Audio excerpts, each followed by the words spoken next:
Scott Butler from Edge Specialist Advice Network. I hope you're all well.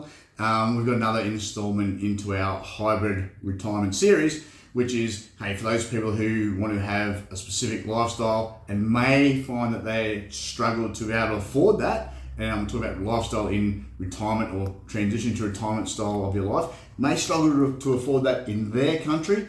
And our suggestion is that there's a hybrid version. You may need to spend part of your time, part of your year in a country that has still a high quality of lifestyle, but it's much, much cheaper. Okay. Now, people have come in and said to me, and we've had some questions coming back. Feedback's been excellent, actually. Scott, what do you think is the best idea? If I'm going to spend 3 months overseas, I'll pick my location. I understand, where I want to go. Now I'm on a plane off to, maybe it's Southeast Asia, maybe it's Latin America, maybe it's in Eastern Europe, effectively. What do I do for cash? Well, I'm just sort of, do I just use my credit card all the time? Do I just take a big bundle of cash over? Do my gold jewelry? What am I doing? Look, my experience is a hybrid situation is probably better. When I'm going on a plane, and I would suggest always having some of your own currency, but can you take a lot over? No, there's always rules, There's money laundering rules that kind of catch you and restrict you, and the government hates cash and they love to ban cash, so cash seems to be a little bit problematic. Try taking $20,000 in your wallet and see if it gets confiscated or not at the border by the Border Patrol. I'd always have some cash on me though, but always have some cash. One of the reasons is I would like to cash that from a money changer that is outside of the airport when I land. I would normally get a better rate. So everyone knows you're going to get stung at the airport when you're changing your cash. Also, I would normally have a backup amount of money in the currency of the country I'm going to be in a bank account then. So today I'm really just talking about, okay, one of my strategies is I try and have a bank account in the country that I want to spend some time in, and we might make some transfers, wire transfers, and we use Western Union. The reason is Western Union utilises most banks in Australia quite easily. What did I have to do to set up a bank account in Thailand? So Bangkok Bank in Thailand, they're one of the banks that deal with foreigners pretty easily. What did I have to do? I had to take over identification. So I had to take, was obviously my passport. I don't think I actually needed my driver's license as well. Passport was enough, went into the bank. Asia's good, they speak English well, generally, and set up my account. One of the tricks with Bangkok Bank was that they would they wanted to send you a card, or they give you a card then and there actually, but then 3 weeks later, they send you your internet login password. They're two separate things. So you get your card today, hey, we'll send you the internet login password to set up in a different envelope. So that's for security. But it has to be in a residence in the country. So if you're just there on a holiday, knowing that you're coming back and you want to get something, a bank account opened up for next time, then that may be an issue. I guess what did I do?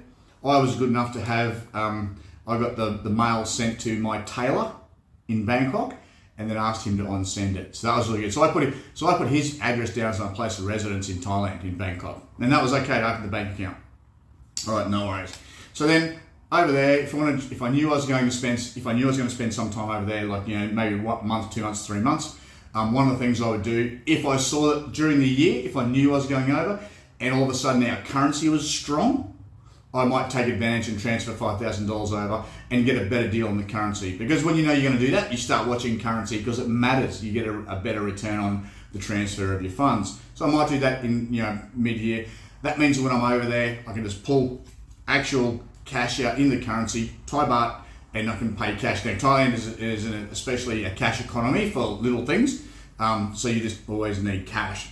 When it comes to, I did the same thing in Mexico, and the bank we used was Intercam. Now, the reason we used Intercam was they deal a lot with foreigners, so expats, and the person we got introduced to, who worked at the bank, he was amazing. He spoke good English. He was very attentive. We had a lot of communication via email, so he was great to deal with. Now, this probably isn't the bank that I'm going to stay with forever, but it was a first step because this bank account becomes ID to open subsequent bank accounts over there. So what did I have to do over there? I had to be on soil there, obviously ID, again, passport and I think driver's license, tax file number from Australia, so that's interesting. Also had to prove my residence where we were living, so we were renting, and to do that we also had to push over the utility bill, so the electricity bill from where we were staying. But the electricity account wasn't in our name, but that was still required. So I had to go to the landlord. I had to say, hey, we need this electricity bill. They knew exactly what it was for, and so we had to use that as proof. And so again, coming from Australia, we'd transfer via Western Union. It actually goes into a holding account in New York and then gets transferred from New York back to Intercam Bank. And that's because Australia it's a second step for that reason, just the way they operate. So then again, I could go over to Mexico and pull actual pesos out of the wall without having to do a currency conversion, because you get stung a lot on that.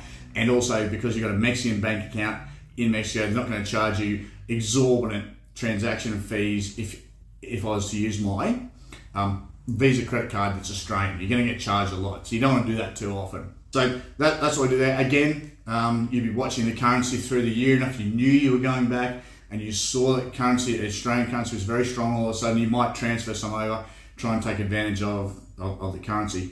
Now, the other account that I would also recommend everyone to get, and please contact me if you haven't been aware of this or you wanted some more information, is the Wise account. So a Wise account is, I really find this a really good tool. So Wise account, get a key card, and it's an online banking transfer system. So it's a banking system effectively. When you open your Wise account, you will get actual BSBN account number in your own country, so in your own currency, and you'll get 5 or 6 actual bank account transfer numbers in different currencies and countries. So why is that good? The best example I could think of is, let's say that you were earning money selling something online. Let's say you were earning, like, I don't know, a business similar to NewSkin or something that was domiciled in the US, and you had to give them, to get paid every month, you had to give them a US bank account, or you owned a rental property in America and the rent you needed to go into a US bank account, you would have one. You would have an actual bank. It's not BSB over there, but you would actually have an actual bank account number. There's 2 or 3. And you can do that in a few different countries, and I think Singapore is also one of them. Switzerland maybe as well. So that's really good. And then what you can do between your accounts, Australian account, American account, and all these other, you can just transfer money when you think that that's a good deal for you in the currency, when your currency is strong. Or you can actually have cash sitting in these little internal buckets, wallets, whatever you want to call them, in that currency. And so what that would mean is, let's say I had 3 or 4 wallets in there. Let's say I've got Australian dollars, Singapore dollars, US dollars, Mexican pesos, Singaporean dollars, sorry I said that, Turkish lira, all these little accounts in there. Let's say I had $5,000 in each. If I tapped my Wise, it's basically like a Visa, if I tapped it on my EFTPOS machine in Australia, it would take money out of the Australian currency. Obviously no currency conversion.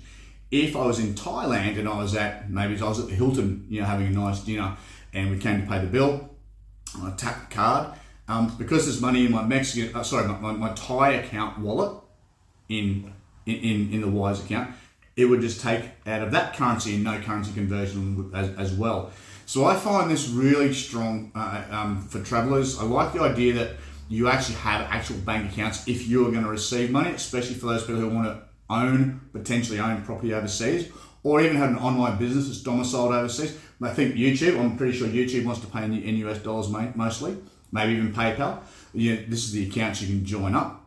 Singaporean dollars, if you wanted to transfer money over to maybe like on Bullion Star, you want to buy gold overseas as well. So a combination of all these accounts, so taking over some cash, maybe opening an account in the country that you want to spend some time in, also having the Wise account, where you can transfer money easily and shift it across different currencies and use it and access it that way.